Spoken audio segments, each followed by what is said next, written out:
भक्तों, जय माता दी। भक्तों, महाभारत का युद्ध निकट था। कुरुक्षेत्र की भूमि पर असंख्य योद्धा अपनी तलवारें और धनुष बाण संभाले खड़े थे। दो महान सेनाएं आमने सामने थी, कौरव और पांडव। ये केवल एक युद्ध नहीं था, यह धर्म और अधर्म की अंतिम परीक्षा थी। इस महायुद्ध में एक ऐसा योद्धा था जो शक्ति, पराक्रम और दानशीलता में किसी से कम नहीं था। वह था कर्ण। लेकिन कर्ण का जीवन एक अनूठी विडंबना का शिकार था। उनका जन्म दिव्य था, लेकिन समाज ने उन्हें सूतपुत्र कहकर अपमानित किया। वे पांडवों के ज्येष्ठ भ्राता थे, लेकिन पांडव भी इस रहस्य से अनभिज्ञ थे।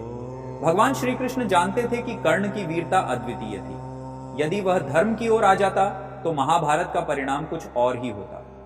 इसलिए युद्ध से पहले श्री कृष्ण ने कर्ण से मिलने का निर्णय लिया। वे कर्ण को धर्म का पक्ष चुनने के लिए समझाने आए थे। लेकिन क्या कर्ण अपने वचनों और मित्रता की बेड़ियों को तोड़कर धर्म का साथ देंगे? कर्ण से श्री कृष्ण की भेंट संध्या का समय था। सूर्य क्षितिज पर ढल रहा था, मानो स्वयं इस महान संवाद के साक्षी बनने को आतुर हो। कुरुक्षेत्र के एक शांत कोने में कर्ण अपने रथ पर बैठे थे, गहरी चिंताओं में डूबे। युद्ध की विभीषिका उनके मन में भी चल रही थी। तभी दूर से एक तेजस्वी स्वर गूंजा, कर्ण ने देखा कि भगवान श्री कृष्ण धीरे धीरे उनकी ओर बढ़ रहे थे। उनके मुख पर एक दिव्य मुस्कान थी और उनकी आंखों में गहरा रहस्य छिपा था। कर्ण तुरंत अपने रथ से उतरे और श्रद्धा से श्री कृष्ण को प्रणाम किया। हे माधव, आप इस समय यहां? श्री कृष्ण ने कर्ण की ओर देखा और गंभीर स्वर में बोले, मैं तुम्हें सत्य से अवगत कराने आया हूं कर्ण। तुम्हारे जीवन का सबसे बड़ा रहस्य जानने के लिए क्या तुम तैयार हो? कर्ण ने आश्चर्य से पूछा, रहस्य? ऐसा कौन सा रहस्य है जिसे मैं स्वयं नहीं जानता? श्री कृष्ण ने गहरी सांस ली और बोले, कर्ण, तुम सूतपुत्र नहीं हो, तुम पांडवों के ज्येष्ठ भ्राता हो।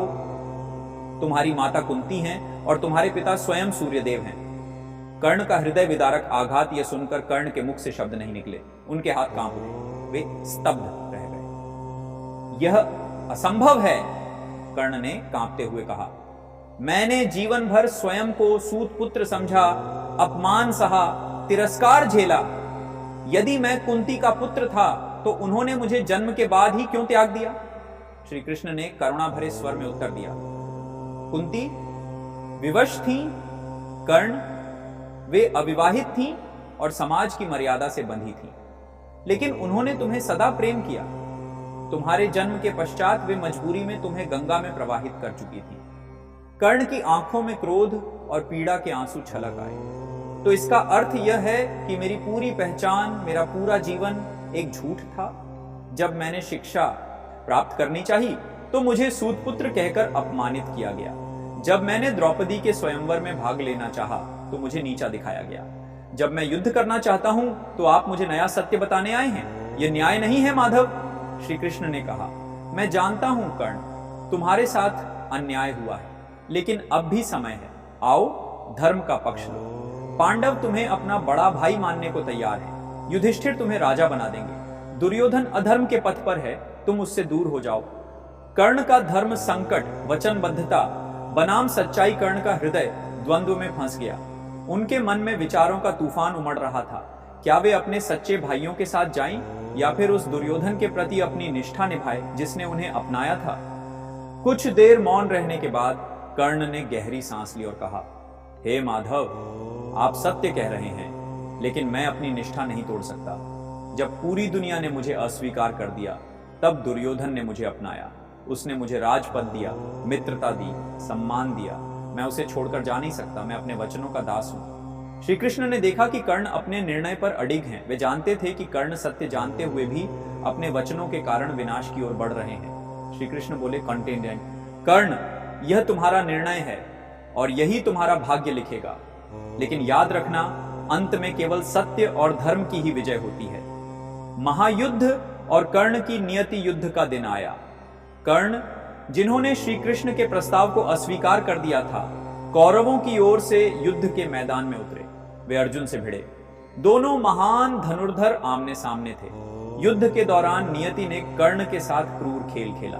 उनका रथ भूमि में धंस गया और ठीक उसी क्षण उनके जीवन का सबसे कठिन समय आ गया। वे अपने रथ को निकालने का प्रयास कर रहे थे और तभी अर्जुन ने उनके ऊपर बाण चलाया। कर्ण घायल होकर भूमि पर गिर पड़े। जब उनके अंतिम क्षण आए तो उन्होंने श्री कृष्ण को देखा और एक हल्की मुस्कान के साथ बोले, हे माधव, मैंने अपने भाग्य को स्वयं चुना था। मैं जानता था कि अधर्म का साथ देने का यही परिणाम होगा, लेकिन मैं अपने वचनों से पीछे नहीं हट सका। श्री कृष्ण ने उनके मस्तक पर करुणा भरी दृष्टि डाली और मन ही मन कहा, कर्ण, तुम इतिहास में अमर रहोगे। तुम्हारी निष्ठा, तुम्हारा बलिदान और तुम्हारी दानशीलता सदा याद रखी जाएगी। कर्ण की गाथा से हमें क्या सीख मिलती है? महाभारत के इस प्रसंग से हमें यह सीखने को मिलता है कि जीवन में धर्म और निष्ठा के बीच संघर्ष होता है। कभी कभी सही निर्णय लेना ही सबसे कठिन होता है।